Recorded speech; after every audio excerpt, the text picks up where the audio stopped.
Καλησπέρα ρε παιδιά! Με το σακούλι εδώ του Άγιου Βασίλη που έφερε ο αντρούλης μου γυρνώντας από τη δουλειά του. Ο Κώστας δουλεύει στη φαρμακευτική εταιρεία την Demo, εδώ, και τους δώσανε για το Πάσχα αυτό εδώ το σακουλάκι με τα δωράκια και πάμε να δούμε μαζί τι έχουμε μέσα.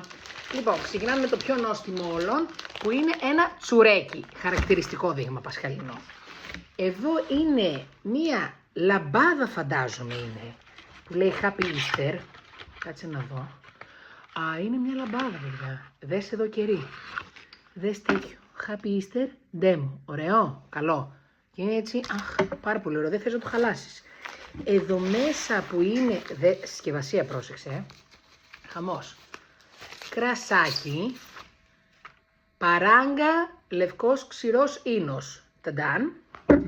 Και έχουμε και κουλουράκια. Πλεξούδας, τέτοια, τσουγκάρι. Καλό Πάσχα που λέει. Αυτά εδώ όλα για πασχαλινά δωράκια. Τέλεια!